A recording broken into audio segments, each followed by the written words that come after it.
Hello student. तो आप सभी लोगों का हम स्वागत करते हैं अपने इस राजन क्लासेस चैनल पे। तो यदि आप हमारे इस चैनल पे नए हैं तो प्लीज़ चैनल को सब्सक्राइब कर लीजिए और साथ ही बेल आइकन को ज़रूर दबा लें ताकि आने वाली हर वीडियो की नोटिफिकेशन आपको हमेशा मिलती रहे। Hello, welcome student. तो आज के इस वीडियो में हम आप सभी लोगों का स्वागत करते हैं अपने इस राजन क्लासेस चैनल पे। ठीक है, तो देखिए आज के इस वीडियो में हम कक्षा 12 जो कि इंग्लिश को लेकर आए हुए हैं और फिगर ऑफ स्पीच से आज हम 2021 में आने वाले ऐसे फिगर ऑफ स्पीच को बताएंगे जो कि 100% आपको पूछा जाएगा। ठीक है, तो ऐसे हम कुछ फिगर ऑफ स्पीच आपके साथ डिस्कस करेंगे और उसमें से 100% गारंटी है एक फिगर ऑफ स्पीच आपको पक्का, ठीक है, 100% में से 200% कर सकते हैं, मिलने वाला फिक्स है। ठीक है, तो ध्यान दीजिएगा। तो इस वीडियो की शुरुआत करने से पहले एक लाइन आप लोगों के लिए, क्योंकि ये ऐसी सिचुएशन है, ऐसा टाइमिंग चल रहा है आप लोगों के लिए एग्जाम को लेकर कि आपको यहां पे मोटिवेट होकर रहना पड़ेगा। ठीक है, ना कि डीमोटिवेट। अगर मोटिवेट रहेंगे तो हर सब्जेक्ट और हर काम आप बेहतर करेंगे। तो ध्यान दीजिएगा कि सफलता का रास्ता आसान नहीं होता।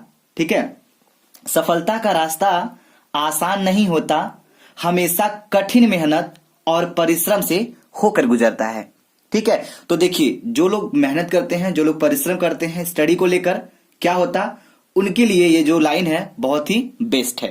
ठीक है, चलिए तो हम बिना देर किए अब थोड़ा सा आगे बढ़ते हैं ताकि ध्यान दीजिएगा जो फिगर ऑफ स्पीच हम आपको बताने वाले हैं उसको अच्छे से समझिएगा। तो ध्यान दीजिए, आपका पहला है क्या? पहला है एपास्ट्रॉफी। ठीक है, एपास्ट्रॉफी।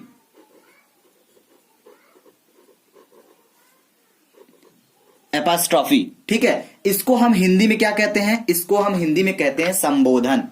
क्या कहते हैं? संबोधन कहते हैं। तो ध्यान दीजिएगा, संबोधन। ठीक, ये हो गया। अब ध्यान दीजिएगा दूसरा क्या है इसमें? दूसरा आपका ऐसा टॉपिक है हाइपरबोल। ठीक है, क्या है? हाइपरबोल। हाइपरबोल को इंग्लिश में हिंदी में क्या कहते हैं? अतिशयोक्ति कहते हैं। क्या कहते हैं? अतिशयोक्ति। अतिशयोक्ति। ठीक है, तो ये दो हो गया। अब ध्यान दीजिएगा तीसरा जो है आपका वो क्या है? वो है ऑक्सीमोरॉन।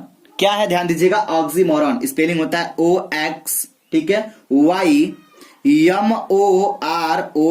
ऑक्सीमोरॉन। ऑक्सीमोरॉन मतलब होता है क्या होता है? विरोधाभास। क्या होता है? देखिए यहां कोई जल्दीबाजी नहीं है, आराम से देखिए इस वीडियो को। ठीक है, और साथ ही साथ इस टॉपिक को हम इतने सिंपल तरीके से तैयार करा देंगे, दोबारा पेन और कॉपी छूने की जरूरत नहीं है, खुले चैलेंज करते हैं। ठीक है, बस लेकिन यहाँ पे आपका पूर्ण कंसंट्रेट होना चाहिए भाई, पूरी तरह से ध्यान होना चाहिए। ठीक है, क्योंकि कोई भी चीज हो जब उसको ध्यान केंद्रित करके देखेंगे तभी आपको समझ में आएगा। अगर 2 घंटे की मूवी होती है, आप उसको ध्यान से देखते हैं, अच्छे से देखते हैं, तब वो आपकी 2 घंटे की मूवी आपको पूरा याद हो जाता है। अगर खाना भी खाने जाएंगे या पानी भी पीने जाएंगे तो उस मूवी को पॉज करके जाएंगे, रोक कर जाएंगे कि भैया इससे आगे न जाना चाहिए, हम आएंगे तो देखेंगे इसे। ठीक है, तो ऐसा कुछ आपके साथ होता है। तो वो क्या होता है कि आपका वहां पे फुल कंसंट्रेट होता है। ठीक है, पूरा ध्यान केंद्रित उस मूवी पे होती है, इसलिए वो चीज आपको अच्छे से समझ में आती है। तो इस वीडियो को भी ऐसे करिए, अगर नहीं समझ में आएगा तो फिर कहिएगा। ठीक है, समझिएगा। तो ये 3 तो फिगर ऑफ स्पीच हम आपके सामने खोल दिए। अब चौथा जो है वो क्या है? ध्यान दीजिएगा, चौथा जो फिगर ऑफ स्पीच है वो है ओनोमोटोपोइया। क्या है? ओनोमोटोपोइया। ठीक है, तो ओनोमोटोपोइया को क्या कहते हैं हम हिंदी में? इसको कहते हैं ध्वनि सूचक। क्या कहते हैं? ध्वनि सूचक। एक चीज ध्यान दीजिएगा, यहां पे कुछ फिगर ऑफ स्पीच तो ऐसे हैं जो अपने नाम से ही रूबरू हो जा रहे हैं। जैसे ध्वनि सूचक हो गया। ध्वनि सूचक मतलब ध्वनि मतलब ध्वनि से सूचक मतलब सूचित करता है, यानी ध्वनि सूचक। तो समझिएगा, हम एक एक को यहाँ पे बहुत ही बेसिक से खोलने वाले हैं। जो देखिए यहाँ पे 2 टाइप के बच्चे होंगे। यहाँ पे एक टाइप बच्चे वो होंगे जो इसको जानते होंगे, उनका तैयार होगा, लेकिन फिर वो कहेंगे हम क्यों देखें, ये सोच रहे होंगे माइंड में। और कुछ बच्चे होंगे जिनको समझ में आ रहा सर हम नहीं पढ़े हैं तो क्यों ना इसको पढ़ लें, और इतने में से, ठीक है, इतने फिगर ऑफ स्पीच में से कम 2 फिगर ऑफ स्पीच आपके बोर्ड परीक्षा में पूछा जाएगा। अगर आप बोर्ड परीक्षा देकर आएंगे तो फिर एक बार हमसे मिलिएगा। अगर इसमें से कोई फिगर ऑफ स्पीच आपको ना मिले तो, बात समझ में आ रही है? चलिए तो ध्यान दीजिएगा, जितना भी फिगर ऑफ स्पीच हम आपको बताए हैं उसमें से आपको बोल सकते हैं बहुत फुल भरोसे के साथ कह रहे हैं कि आपको 2 फिगर ऑफ स्पीच इसमें से मिलने वाला है। अब कौन सा होगा, आपका दिमाग कर रहा होगा सर इसको पढ़ लेते हैं इसको छोड़ देते हैं, ये आएगा ये आएगा। देखिए उलझने बहुत होती है लेकिन सुलझन बहुत कम होते हैं, ठीक है। तो हम आपको इन चारों को इतने सिंपल तरीके से बताएंगे, इतने सिंपल तरीके से बताएंगे कि आप अपने आप ये वीडियो बंद करने के बाद आप अपने मुंह से बोलना शुरू करेंगे। बस देखिएगा कैसे, लेकिन कंसंट्रेट के बाद, ठीक है। एक चीज ध्यान दीजिएगा आप लोग। चलिए तो पहला नंबर है हमारा एपॉस्ट्रॉफी को, तो पहले लेते हैं एपॉस्ट्रॉफी। तो ध्यान दीजिए एपॉस्ट्रॉफी ले लेते हैं, APOSTRO एपॉस्ट्रॉफी, ठीक है। इसको क्या बोलते हैं, इसको बोलते हैं संबोधन। बार बार लिखने की जरूरत नहीं है लेकिन फिर भी हम लिख देते हैं आपके सामने संबोधन। तो ध्यान दीजिए आपसे बोला जाएगा एग्जाम में, जब इंग्लिश का पेपर आएगा तो बोला जाएगा कि जो दिया गया फिगर ऑफ स्पीच है उसको डिफाइन कीजिए, यानी डेफिनेशन दीजिए प्लस और क्या करना होगा विथ एग्जाम्पल। तो एग्जाम्पल के साथ देना होगा। तो सबसे पहले हम आपके माइंड को इस तरह क्लियर करेंगे इसमें, यानी कि आपके कंफ्यूजन को इस तरह क्लियर करेंगे कि आपका जो डेफिनेशन है वो भी मजाक लगे। कैसे, देखिए ध्यान दीजिएगा एपॉस्ट्रॉफी होता क्या है, ठीक है। तो एपॉस्ट्रॉफी माने संबोधन, संबोधन माने संबोधित करता है। किसको संबोधित करता है भाई, किसी, ठीक है, अनुपस्थित, जो उपस्थित ना हो, अनुपस्थित विचारों को, ठीक है, अनुपस्थित जिंदगी को, समय को, यानी कि जो समय उपस्थित ना हो। अगर आप पास्ट में किसी से मिल चुके हैं तो कहेंगे ओह क्या टाइम था यार, मतलब एक तरीके से ऐसे बोलेंगे ना, किसी ऐसे इंसान से मिले होंगे जहां पे आप मिस कर रहे होंगे किसी को, या फिर वो आपके पास इस समय उपस्थित नहीं होगा, तो वहां पे आपका एपॉस्ट्रॉफी होगा। चलिए इसका डेफिनेशन देते हैं, ध्यान दीजिएगा। तो आप बोलेंगे क्या, बोलेंगे apostrophe is the figure of speech, sorry, तो यहां से लिखेंगे एपॉस्ट्रॉफी, ठीक है, एपॉस्ट्रॉफी, ठीक है, एपॉस्ट्रॉफी इज अ, देखिए फिगर, ये जो एपॉस्ट्रॉफी फिगर ऑफ स्पीच होता है, apostrophe is a direct address. किसका डायरेक्ट एड्रेस देता है, किसको बताता है, ठीक है, is a direct address, direct address किसको बताता है, डायरेक्ट टू द, ठीक है, डेड, डेड मतलब किसी मृतक व्यक्ति के बारे में, ठीक है, टू द क्या, absent idea, to the absent, absent माने अनुपस्थित, किसी अनुपस्थित को, जो उपस्थित नहीं हो, टू द एब्सेंट, ठीक है। और क्या हो जाएगा, एंड टू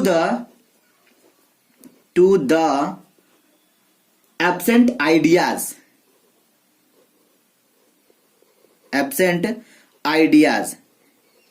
अब देखिए यहां पे एक बच्चा ऐसा होगा, ठीक है, आप लोगों के बीच में कुछ लोग ऐसे होंगे जिनको समझ में नहीं आ रहा, कहते हैं सर इंग्लिश मतलब हम नहीं पढ़ पाते हैं। देखिए बहुत सारे बच्चे ऐसे हैं, अभी हम जानते हैं बहुत सारे होंगे, तो हम उनके लिए सिर्फ इतना ही कहना चाहेंगे, देखिए है कुछ नहीं, हम इसको क्लियर कर देते हैं। Apostrophe is direct address, apostrophe जो फिगर ऑफ स्पीच होता है, जो संबोधन होता है, वो डायरेक्ट एड्रेस, डायरेक्ट बताता है किसको, टू द डेड, किसी मृतक व्यक्ति के बारे में, ठीक है, टू द एब्सेंट या फिर किसी अनुपस्थित के बारे में जो उपस्थित ना हो, एंड और टू द किसको, एब्सेंट आइडियाज, अनुपस्थित विचारों को। जैसे अभी हम आपको एग्जांपल दे दें, जैसे ध्यान दीजिएगा, अभी एग्जांपल देंगे तो आपके दिमाग की बत्ती खुल जाएगी, ठीक है, समझ जाएंगे, अच्छा हाँ सर यही था। तो ध्यान दीजिए, ये एग्जांपल देते ही आप समझ जाएंगे कि हाँ इसको हम इस तरह डिफाइन कर सकते हैं।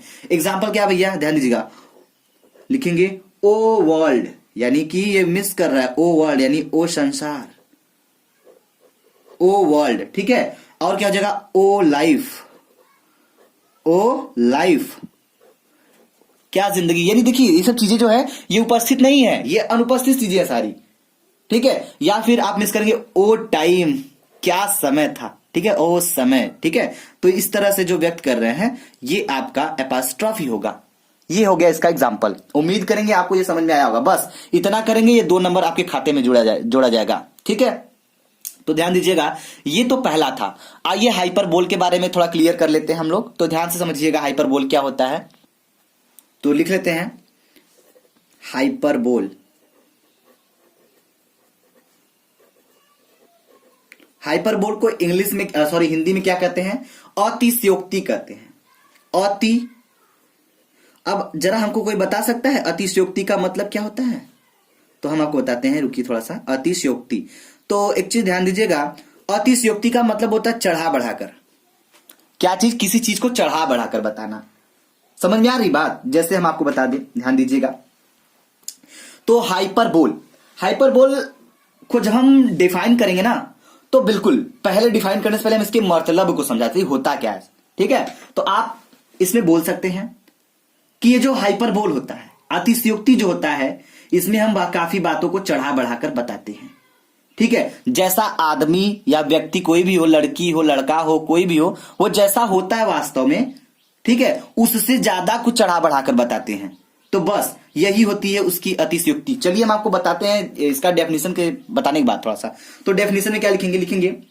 Hyperbole is the figure of speech. तो हाइपरबोल, ठीक है, hyperbole is the figure of speech,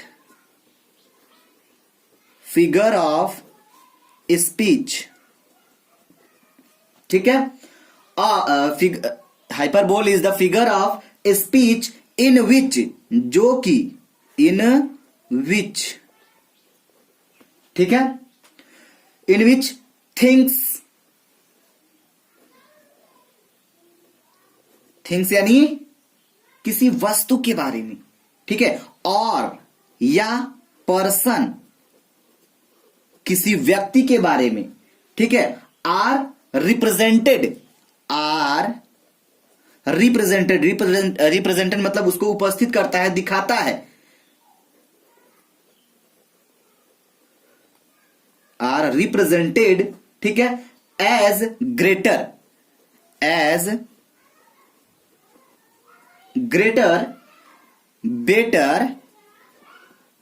better, ठीक है, और वर्ड्स,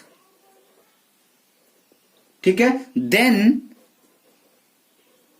दे आर एक्चुअल, ठीक है, एंड देन बेटर और वर्ड्स देन दे, ठीक है, एक्चुअली आर।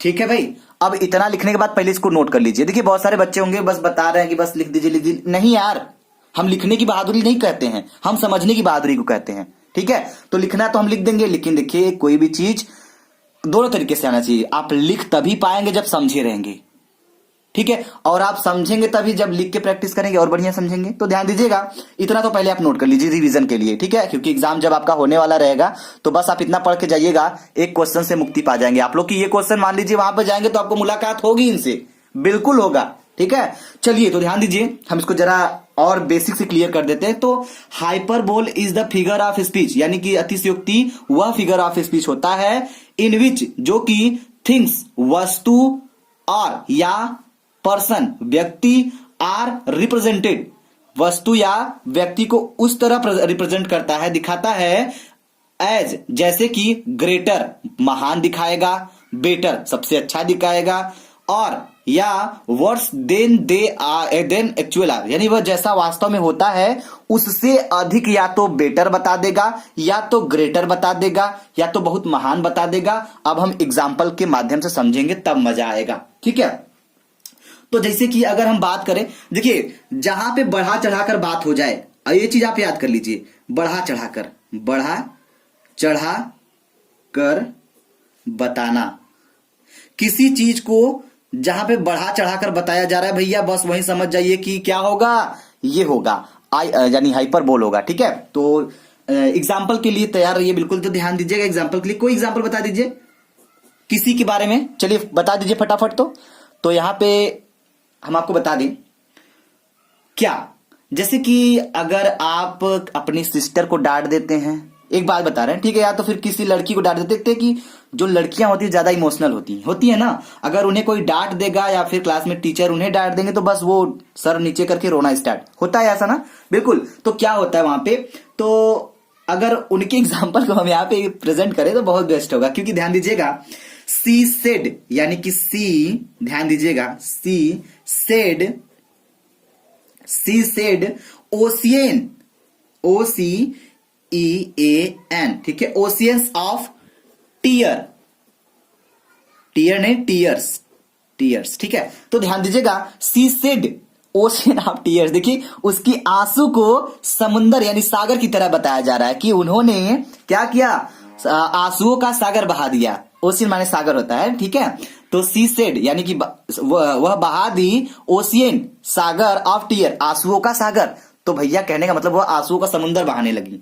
तो एक तरीके से उनकी जो आंसू है उसको समुंदर की तरह बताया जा रहा है। हम कह सकते हैं यहाँ पे अतिशयोक्ति बताया जा रहा है, अतिशयोक्ति कर दी जा रही है, बात बढ़ा चढ़ाकर बताई जा रही है। अब रो रही है बेचारी तो उसकी आंसुओं को समुंदर बताया जा रहा है कि भैया उसको डांट दिए तो उसके आंख से समुंदर निकलने लगा, समुंदर यानी मोतियों की धार, रोने लगी, ठीक है। तो बस इसी का हम अतिशयोक्ति कर दिए, क्या कर दिए, सागर की तरह दिखा दिए, चढ़ा बढ़ाकर बता दिए। तो यहां पे हो गया आपका हाइपरबोल।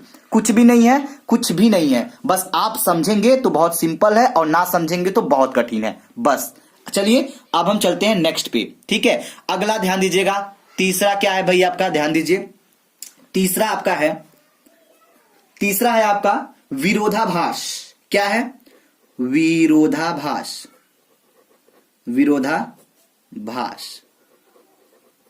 तो ध्यान दीजिएगा विरोधाभास, इसको हम बोलते हैं ऑक्सीमोरॉन, ठीक से, सॉरी ऑक्सीमोरॉन कहते हैं। हिंदी इधर लिख दे, इंग्लिश कोई मतलब नहीं है ना, समझ रहे हैं ना, इसको ऑक्सीमोरॉन कहते हैं, OXYMORON, ठीक है। ऑक्सीमोरॉन माने होता है विरोधाभास।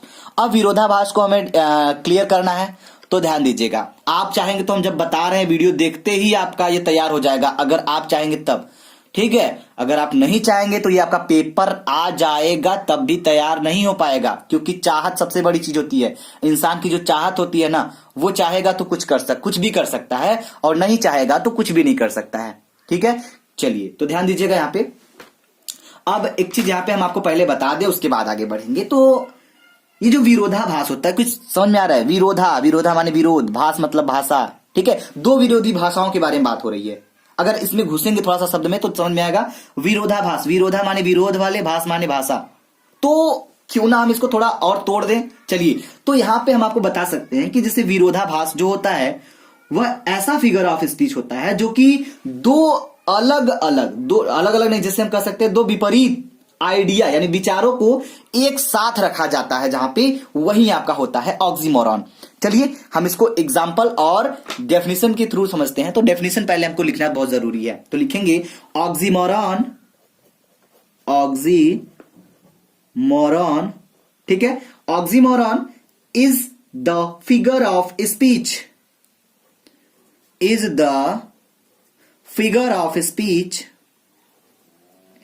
figure of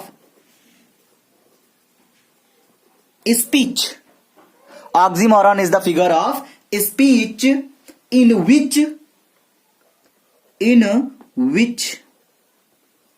ठीक है, in which two opposite idea, जहां की क्या होता है, in which two opposite ideas, two opposite idea,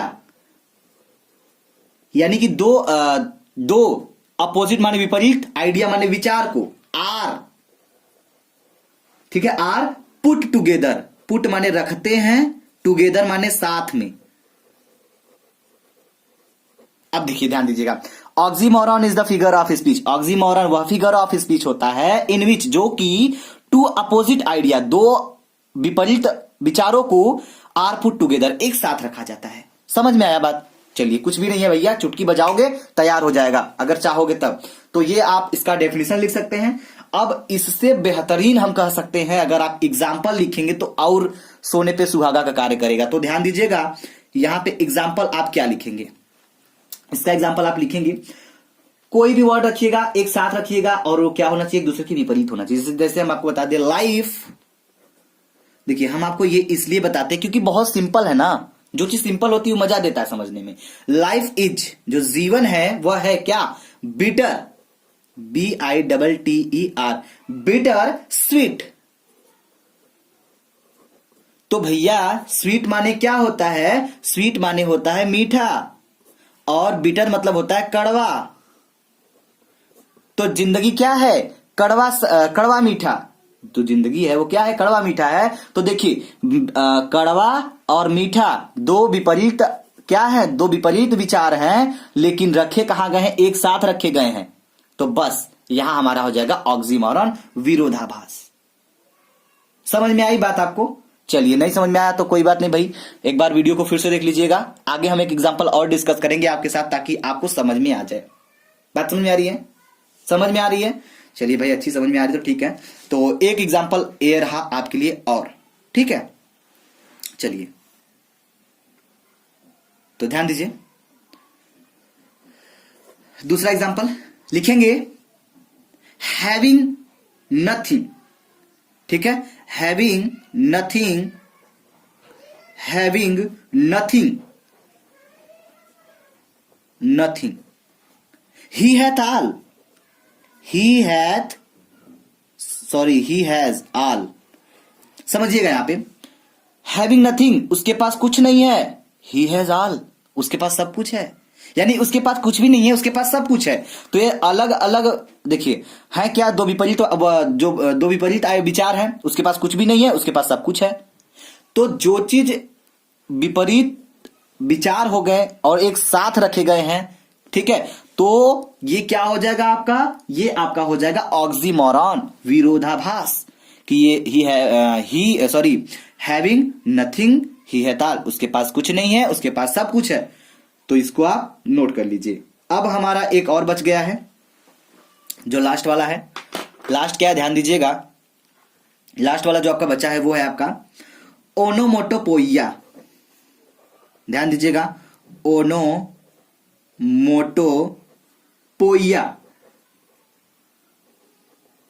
तो एक चीज यहां पे ध्यान दीजिएगा, आज ये जो हम आपको बताए हैं या फिर बता रहे हैं, इसको आप देखिएगा, समझिएगा और एक बार प्रैक्टिस कर लीजिएगा। उसके बाद एग्जाम में आकर जाके बैठिएगा और आपके चेहरे पे स्माइल नहीं होगी तो कहिएगा, ठीक है।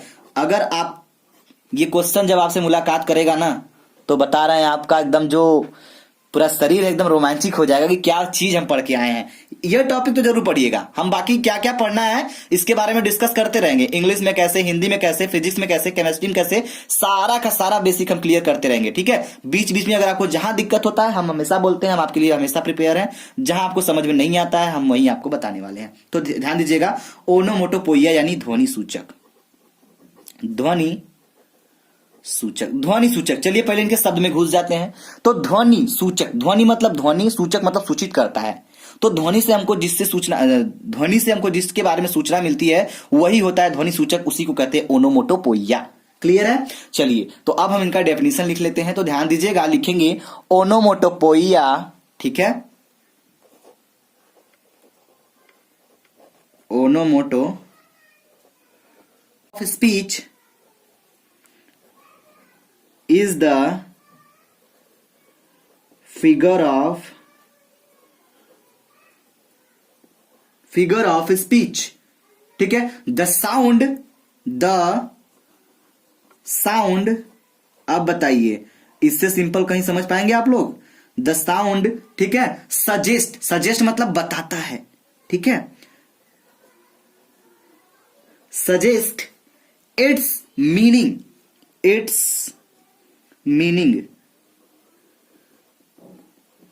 ध्यान दीजिए। तो यहां क्या बोला जा रहा है? बोला जा रहा है कि onomatopoeia is the figure of speech. Onomatopoeia वह फिगर ऑफ स्पीच होता है, द साउंड जिसकी ध्वनि सजेस्ट सूचित करती है, बताती है, इट्स मीनिंग उसके अर्थ को। जैसे अगर हम एग्जांपल बताएं तो आप बोलेंगे मियाओ मियाओ कौन कर रहा है? तो आप बोलेंगे कुत्ता। नहीं, बिल्कुल नहीं भाई। म्याऊ म्याऊ कौन बोलता है? बिल्ली बोलती है। तो उसके आवाज से आप बता सकते हैं कि कौन भौंक रहा है, ठीक है, मतलब कौन बोल रहा है, ठीक है। अगर हम बोल दें कि बाहर कौन भौंक रहा है, तो आप बोलेंगे कुत्ता, बिल्ली तो नहीं बोलेंगे। तो बस उसकी आवाज से आप इतना बता सकते हैं उसके मीनिंग को, बस यही होता है ओनोमोटोपोइया। बात समझ में आ रही है? तो समझिएगा थोड़ा सा, इससे ध्वनि मीनिंग को बताती है, यानी इसमें जो होता है, जो ध्वनि होती है वह मीनिंग को बता देती है उसकी। ठीक है, तो चलिए जरा ध्यान दीजिएगा।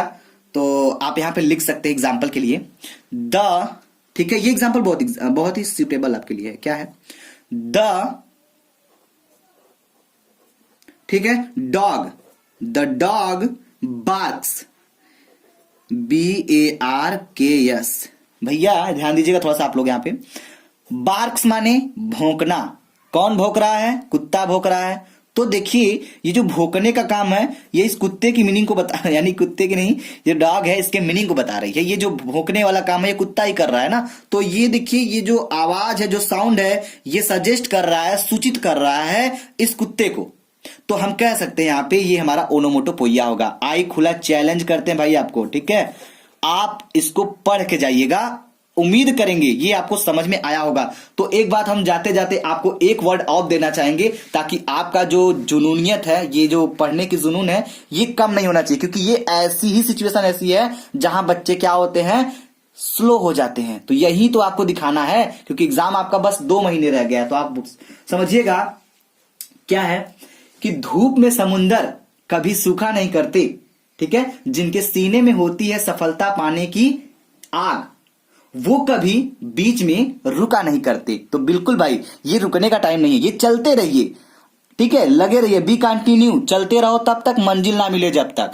तो बिल्कुल आप लगे रहिए, और आपके साथ हम भी लगे हैं। जहां आपको दिक्कत होता है, तो ये रहा इंग्लिश का क्लास। और हाँ, एक बात और कहना चाहेंगे, अगर फिजिक्स में, केमिस्ट्री में, या फिर हिंदी में, या फिर इंग्लिश में कोई भी आपको दिक्कत होता है, तुरंत आप हमें कमेंट बॉक्स में कमेंट कर सकते हैं। वहां पे हम आपके हर कमेंट का रिप्लाई कर देंगे और उस टॉपिक को क्लियर कर देंगे, ठीक है। और हाँ, जाते जाते इतना जरूर कहेंगे कि वीडियो को ज्यादा से ज्यादा शेयर करिएगा, और जो लोग हमारे चैनल पे पहली बार हैं वो वीडियो को लाइक करेंगे और शेयर करेंगे।